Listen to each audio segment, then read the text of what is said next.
Hello guys, इथे बघू शकता सोना BLW प्रेशियस प्रॅक्स कंपनी आहे, जिला सोनोकॉम्स पण म्हणतात. आज या कंपनीचं ॲनालिसिस करणार आहे आपण. इथे बघू शकता तुम्ही, आपण एक रेजिस्टन्स एरिया मार्क करून घेतला होता पहिले, आणि त्याच्यानंतर आपला इथे जो फॉलिंग ट्रेंड आहे तो इथे वर्क होतोय. मार्केट इथून डाऊन ट्रेंडमध्ये आहे कंटिन्युअसली. इथून ब्रेक कंटिन्युअसली फॉल करते त्याच्यानंतर इथून ब्रेक केलं आणि मार्केट इथे एक छोटासा सपोर्ट घेऊन मार्केट इथून अगेन इथून मार्केटने रॅली दिलेली आहे. साधारण 2025च्या अराउंड पण एक हे बघा, सप्टेंबर 24 इथूनही मार्केटने सेम मार्केट फॉल करत होतं आणि त्याच्यानंतर इथे बघा मार्केटने ट्रेंड लाईन ब्रेक करून एक छोटंसं रेंज क्रिएट केली. या रेंजमध्ये एक छोटा ट्रेड झाला होता आपला, एक 10%चं टार्गेट होतं. त्याच्यानंतर आपण इथून निघून गेलो. माझी जी ट्रेडिंगची स्टाईल आहे ती सर्वांना माहिती आहे. आपण इथून फॉलिंग ट्रेंड ज्याला जे की बघा मी दाखवतो तुम्हाला, अशा पद्धतीने मार्केट फॉल करते आणि इथून मार्केट रेंज क्रिएट केली. इथे पण आपला एक ट्रेड झाला असता, पण ओव्हरऑल मार्केट सेंटिमेंट जे होतं ते निगेटिव्ह होतं, त्याच्यामुळे आपण त्यावेळेस ट्रेड घेतलेले नाही आहे. इथे बघू शकता तुम्ही,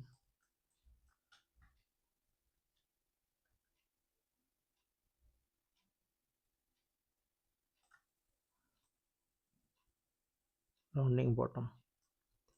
इथे पण same rounding bottom, W pattern पण म्हणू शकता. आता माझं पुढचं जे येणारं जे टार्गेट असेल ते साधारण माझं एक्सपेक्टेशन असं आहे, मार्केटने अशा पद्धतीने एक हँडल करायला पाहिजे. इथे हा कप, हा हँडल, आणि त्याच्यानंतर इथून साधारण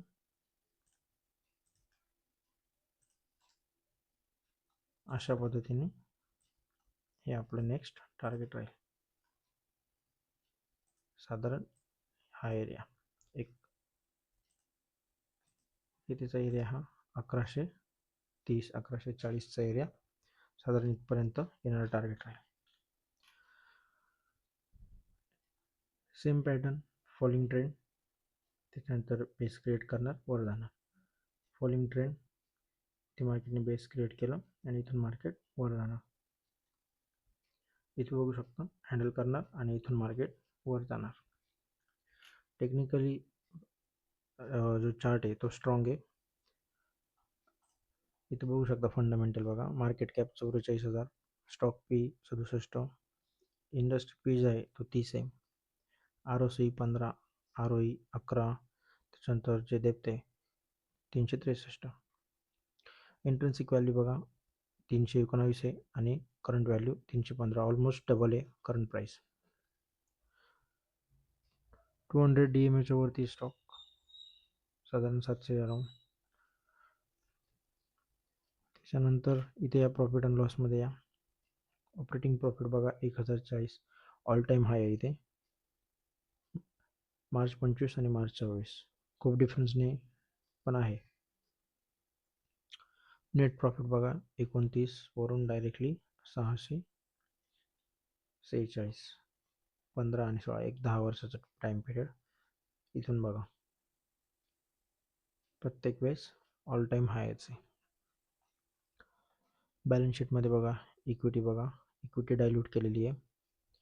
रिझर्वमध्ये बघा, रिझर्व कंटिन्युअसली वाढत आहे. बॉरोविंग 363 ठीकठाक आहे. त्याच्यानंतर CWIP 92. कॅश फ्लो बघा मायनसमध्ये, ROC 15 आणि शेअर होल्डिंग पॅटर्न बघा इथे फक्त 6% पब्लिककडे, बाकी 94% जो आहे तो स्ट्रॉंग हँड्सकडे आहे. त्याच्यानंतर इथे बघा कंपनीची हिस्ट्री बघा, 1 मिनिट दाखवतो मी तुम्हाला. इथे बघा 95 साली सोना सेपरेट होती आणि कॉमस्टार 99 साली सेपरेट होती. त्याच्यानंतर कंपनी इकडे 2019 साली सोना कॉमस्टार झाली. इथे सोनाने कॉमस्टारला इथे ॲक्वायर केलं. 20 साली ईव्हीमध्ये ही कंपनी वर्क करायला लागली आणि त्याच्यानंतर इथून पुढची ही जर्नी. 1-2 वेळेस कंपनीने बरेचसे स्टेक ॲक्वायर केलेले आहेत. अशा पद्धतीने कंपनीचं आहे. इथून पुढे बघा, एवढे सर्व प्रोडक्ट्स आहेत पॅसेंजर व्हेकलमध्ये, त्याच्यानंतर कमर्शियल व्हेकल्समध्ये,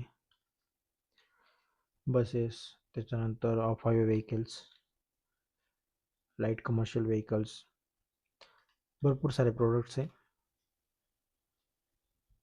इलेक्ट्रिक टू व्हीलर्स बघा, नॉन ऑटोमोबाईल्स, त्याच्यानंतर इथे रोबोटिक्समध्ये पण आहे, ड्रोन बनवण्यामध्ये पण काही इक्विपमेंट्स आहेत त्यांचे, त्याच्यानंतर ऑटो काही पार्ट्स आहेत छोटे छोटे.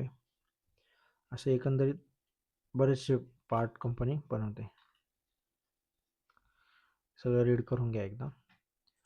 आहे म्हणजे पोटेन्शियल आहे, कंपनी चांगली, फंडामेंटली ठीक आहे, टेक्निकली कंपनी स्ट्रॉंग आहे आणि टेक्निकल जे पॅटर्न होते त्याच्या आधारावर आपण इथे ट्रेड घेऊ शकलो असतो.